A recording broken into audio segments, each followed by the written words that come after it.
We're in Seoul for Korea Blockchain Week, and today I'm with Guy from Ethena. Hey guys. Welcome. Thank you. Thanks for having me.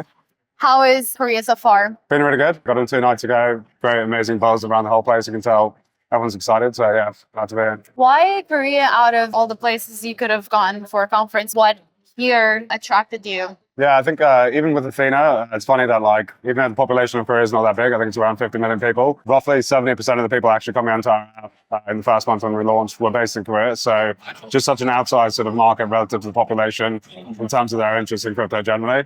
We just found like a huge community that sort of like sprung up around Ethena, in particular around here. So having a presence sort of made sense. Yeah, we just had a guest here saying that the adoption here is pretty high. Yeah. So for everyone watching, explain a little bit what Ethena is. Sure. The idea came like originally from Arthur Hayes, who put out like a blog post at the beginning of 2023. He outlined his vision for why he thought a synthetic dollar was like the biggest opportunity within crypto for someone to go and build. The basic idea is that you're taking crypto collateral on one side, you're using that to hedge on the other with perpetual swaps, and the output of putting down a Bitcoin and shorting Bitcoin on the other side is creating what we're calling a synthetic dollar. So Ethena came out with that product at the beginning of this year, grown to just over $3 billion in supply in that period of time. And that was the fastest growth of any application ever to get to $3 billion in supply. So yeah. It's incredible, yeah. How did you have this idea? How did the idea come about? Yeah, so it was something I've been thinking about for a while, like doing the sort of perp arbitrage type stuff was something I was doing before I actually quit and started like work on Ethena. But it's really that Arthur Hayes article where he like came out and actually asked if a team was coming out to do this, that he would sort of like support them and get them off the ground. So yeah, it was his original idea. People have been doing this for years, but have never really put it together as like a product that you can actually get all the users into. It was after reading that piece, we're just inspired and wanted to go out and build it. And as you go like from idea to bringing it to life, like what was the key struggles that you had?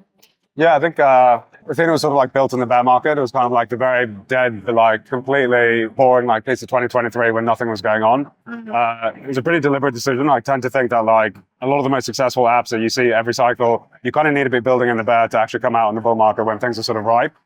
So we didn't have like much struggle, I'd say, once we did launch. I think we're very fortunate with the timing. The market was hot and the product was sort of like well accepted by the market. For us, it was really in the beginning when we were coming out in that moment in 2023 when it just looked like, where's the space really going? Like, are we going to recover from FTX? What is that catalyst that's coming on the horizon? But obviously, like, yeah, we stuck around with the vision and what we're doing. And eventually, obviously, the cycle sort of came back after that. Did you have to switch gears at some point, like from the original idea to... Not really, actually. It was very similar to the way it was sort of put down. Obviously, like some ways that we sort of implemented things, like with the details, obviously adjusted through time. But yeah, the core idea hasn't really changed since day one in terms of how I thought about it. You had been in the space for a long time before, or was just... No, it was more on the side of my day job. So I used to work in traditional finance. I was at a hedge fund basically looking at financial services. And one of my friends was actually a DeFi founder back in 2019. He got me into DeFi back then, sort of showed me some of the apps that were being built. It's something I was always sort of doing on the side of my day job while I was supposed to be working my like actual day-to-day. Yeah.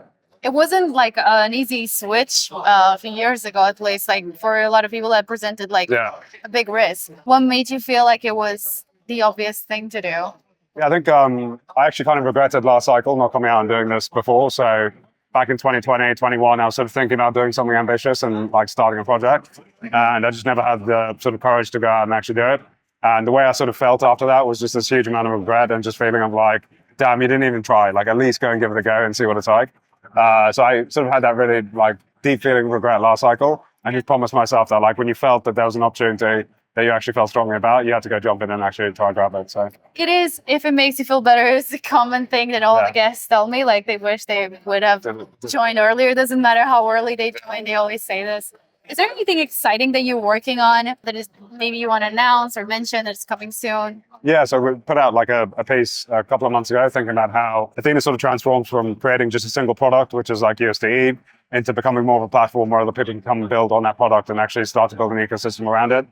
So part of that is actually thinking about really the 3 buckets that we view as the biggest opportunities within crypto. So you've got money, which is the core product of Ethena now, is building a network and a chain around the product and like starting to add ecosystems and like apps to that. And then the third piece is an exchange. So Ethena is one of the largest counterparties now to any of the centralized exchanges in the space. And we have an ability to basically bootstrap new exchanges up from zero into something that's quite large. And so the idea here is that there's a really nice synergistic relationship between having an exchange that can grow and absorb USD supply. And then on the other side, Ethena can provide like liquidity and flows to that exchange to get it off the ground. So we're sort of characterizing it in 3 words, which is money, network, and exchange. And those are sort of like the 3 core pillars of what we're trying to do in the next few months. Yeah, it sounds really exciting. Just even like the way you broke it down. Yeah. For everyone watching, where can they find you? Yeah, so we're on Ethena_Labs is the main Twitter account, and there's all the links that you can find on that page. Guy, thank you. Cool. Thank you. Hey, what's up? But it's not something Genzio is afraid of. If you want to survive, you got to build a hive. Ladies and gentlemen. We're back at the Genzio Media House. Awesome. Well, thanks so much for joining us today.